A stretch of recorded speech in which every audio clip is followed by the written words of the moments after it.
Hello and welcome to Life Astrologer with me, Anna Isabel. I'm a psychological astrologer and I have the pleasure of the company of Gill Dorren, who is also an astrologer. Hello, Gill. Hello, Anna. How are you? Very well. And I've been having a little peek at your chart, and I was thinking about your upcoming talk at the lodge and also at the Astrological Association's conference, shall I say, upcoming talks. One on Jupiter at the lodge, and for the conference at the Astrological Association on Pluto. So I thought I'd have a look and see what's happening with your Jupiter and Pluto. And hey, look, they're conjunct. Theo in your 10th. So I think I'm just going to start by asking you, how does that work for you?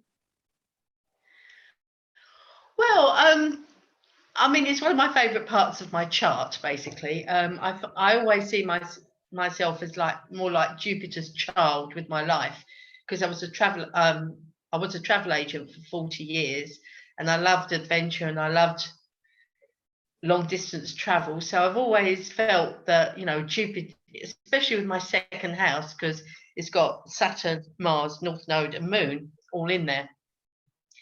And I always felt, might add. Sorry? In Sagittarius, we might add. In Sagittarius. So I've always thought that, yes, Sagittarius and Jupiter really works for me. And I'm a very optimistic person and very jolly. I think, being at the lodge for as long as I have, they've always seen the jolly side of me. So I see the Jupiter very much influences my life. The Jupiter-Pluto conjunction, I think because it's retrograde, I haven't really felt its full potential yet. I'm still working on it, basically. So, and I've looked at my secondary progressions, and when I'm 71, Jupiter stations to go forward. So I'm thinking, and I've always felt my 70s were going to be my best decade. So that kind of confirms it to me. So I'm still waiting for its full potential to come through. Well, it's interesting because you were talking also about you're working in a travel agency, and there's Uranus sitting in your 9th house as well, and so it really is a chart that speaks of adventure, somewhat contrary to your ascendant in Scorpio. Yes. Yes. It's a bit of a tricky one, that is. I've always seen it as most people see my Sagittarius. They see the moon in Sagittarius.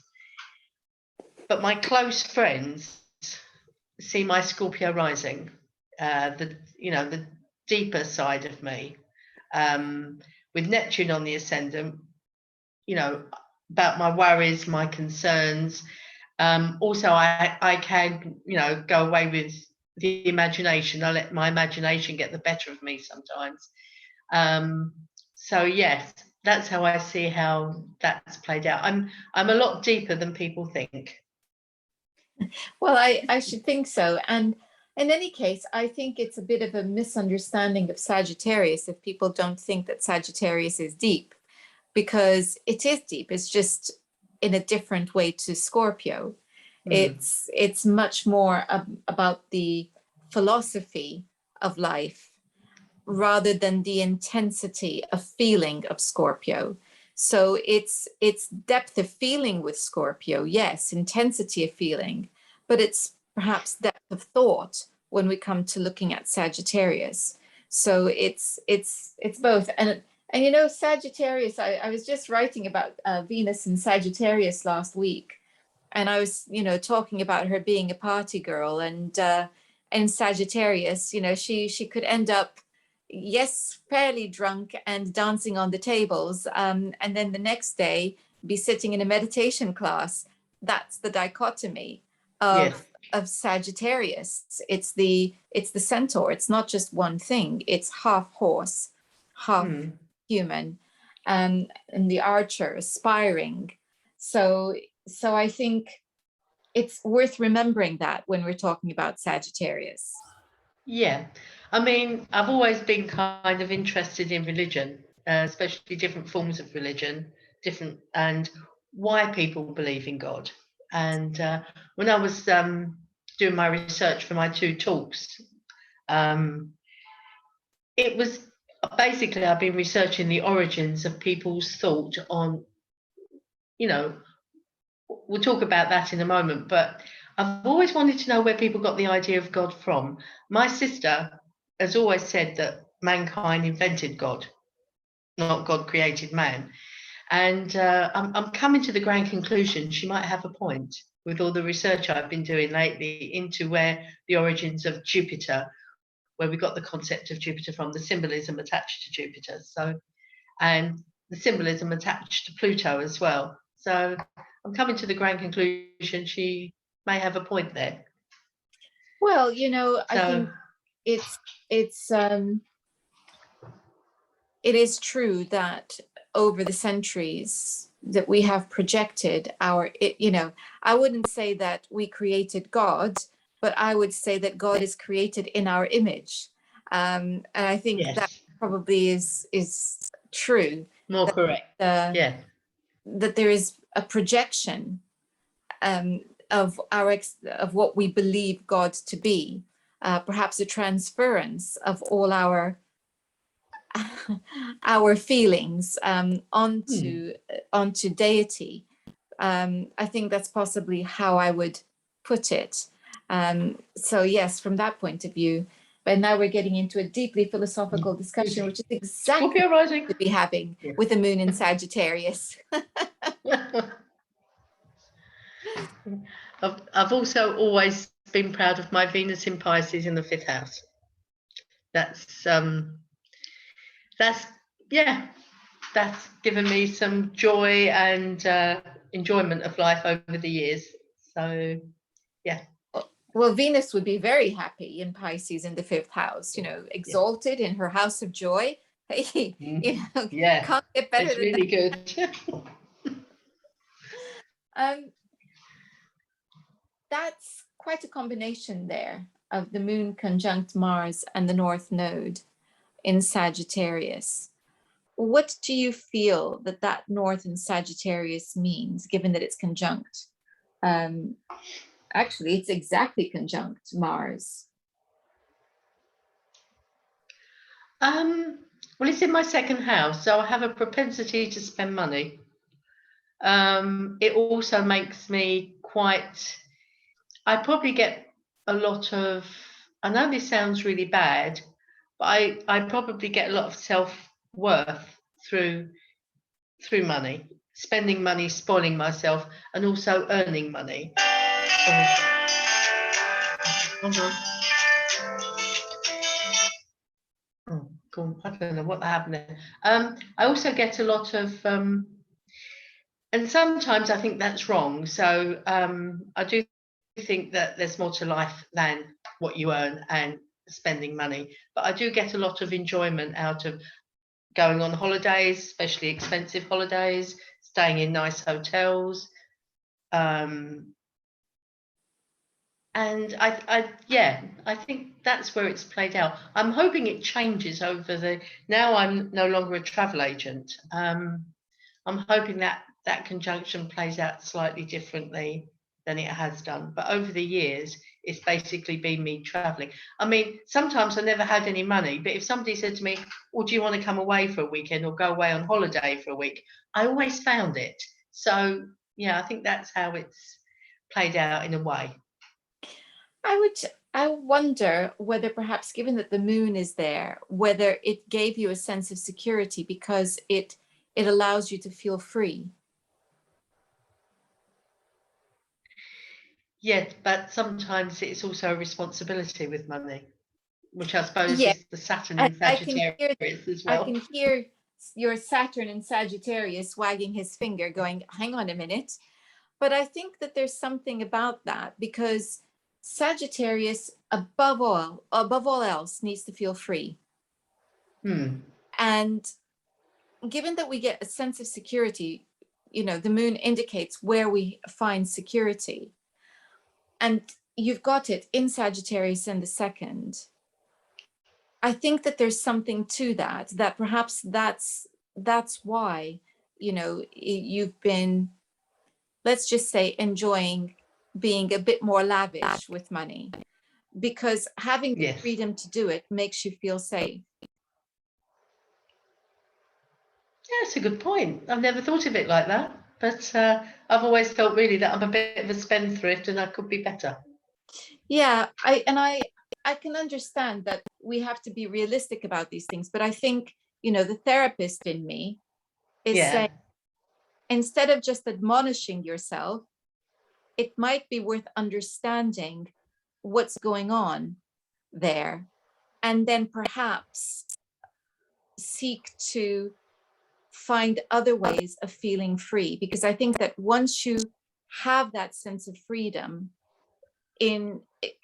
you're finding that sense of freedom in other areas, then perhaps it will help you to satisfy the Saturn desire to keep things under better control. Yeah. Yeah. Because what happens with Sagittarius, if you try to put a fence around them, they'll jump over it. So Saturn saying to you, this is naughty, you shouldn't be doing this, isn't going to help, because you're just going to want to do it even more. So I found that worth looking at what's under it. And I suspect that it's the feeling of freedom. And what makes Sagittarius feel free? Well, one of the top things that makes Sagittarius feel free is travel. Yeah. I agree with that. Yes, totally. So no wonder, I'm off, forget that. And meanwhile, there's a part of you going, hang on a minute, you've got responsibilities here.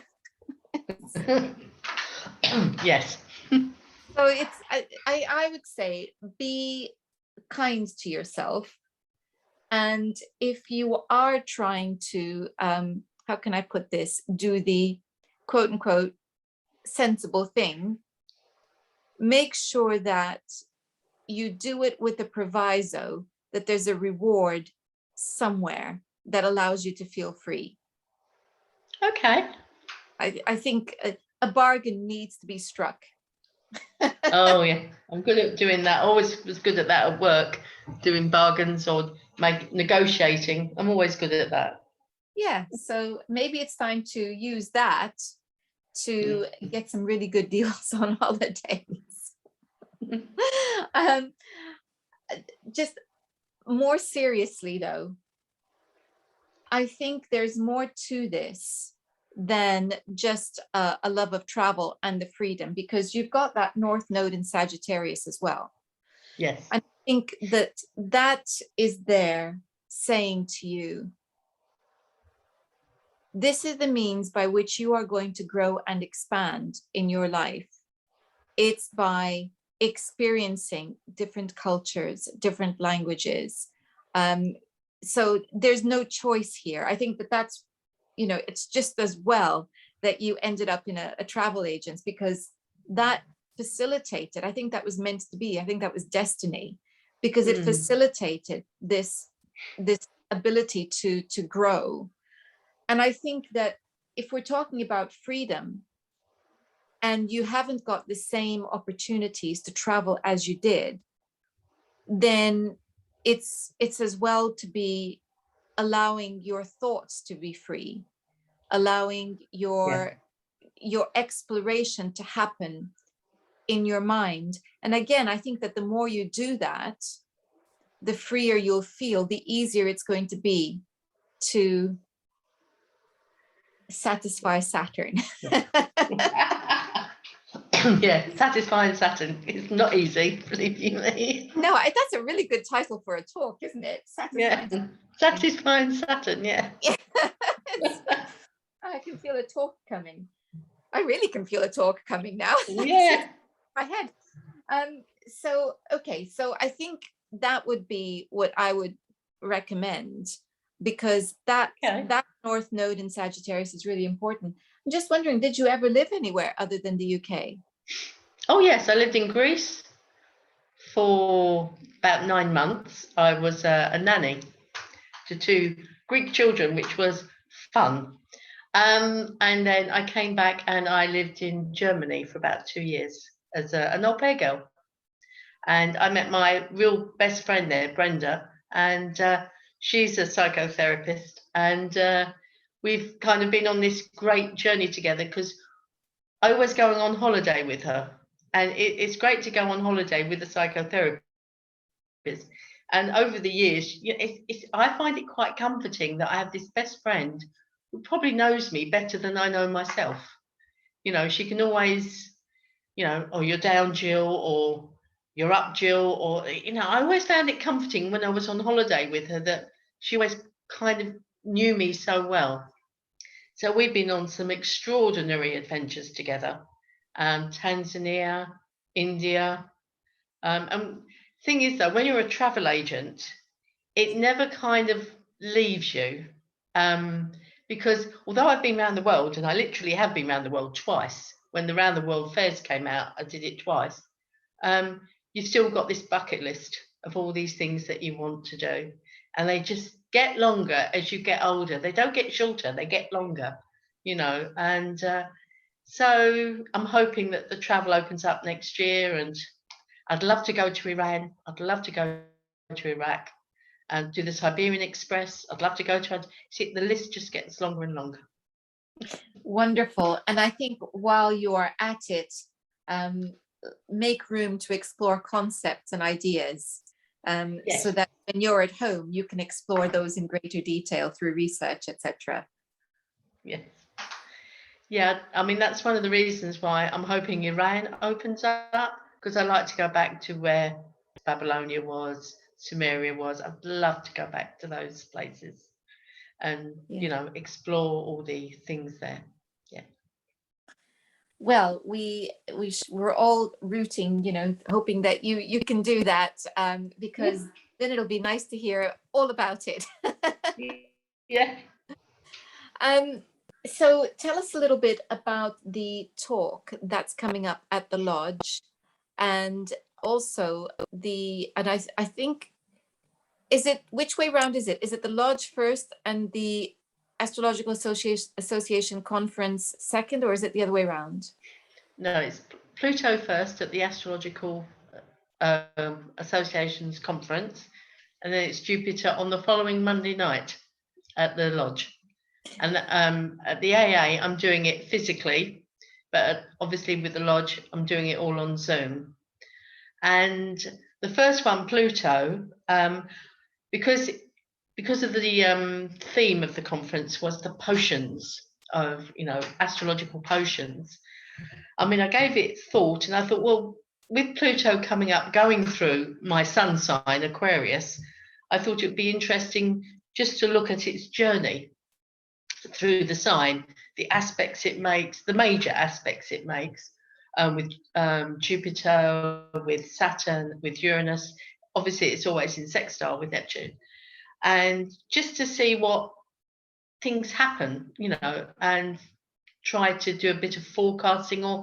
So obviously you have to look retrospectively at previous transits through Aquarius. So I've done them, and some of them are very fascinating, especially when there was a Jupiter-Saturn conjunction in Aquarius beforehand, because that kind of, I think that sets the tone of the transit. And so I looked at that period, which was the end of the 13th century, the end of the 13th, beginning of the 14th. And then I've looked at Uranus makes a trine to Pluto during its this transit coming up. And so I've been looking in depth at that to see, because it's a trine. I mean, you look on Google and it's all the square or it's the opposition, but it never talks about the trine. And being a Sagittarian person, I like to look at the positive side of things, which is the trine. And so I've been doing, you know, working on what that might mean for society in general, because I think with the outer planets, it's more society as well. And I've also looked into the myth of Pluto. in depth and looked at Richard Tarnack's work. And then I've looked at the myth of Aquarius.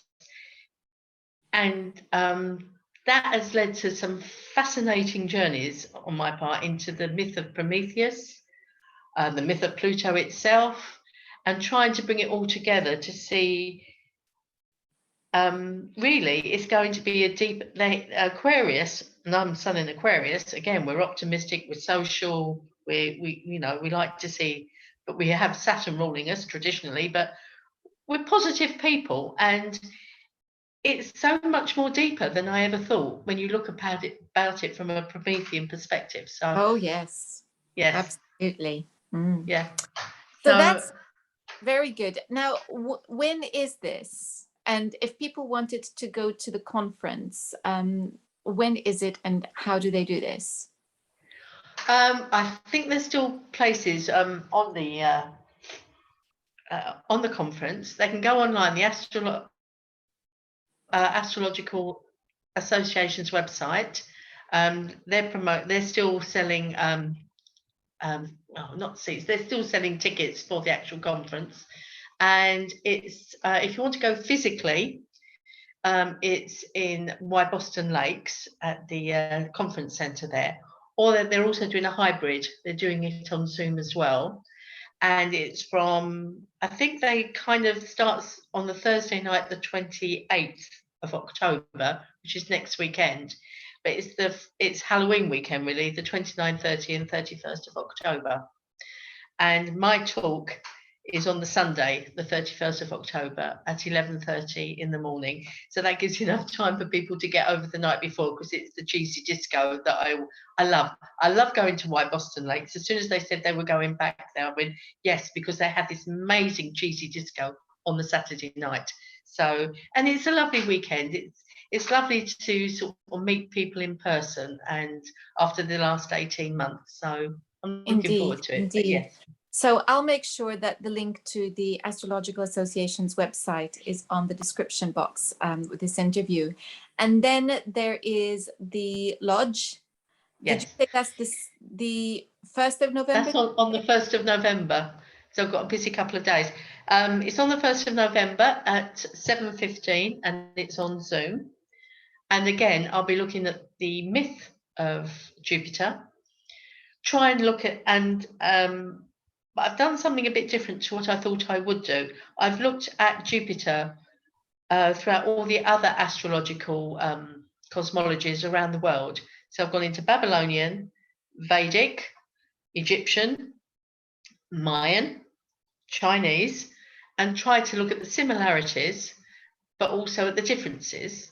And then I'm going through, obviously, the description of Jupiter, what it means symbolically in astrology, and going over people like Ptolemy, Dorotheus, Poseidon, and what they said about Jupiter.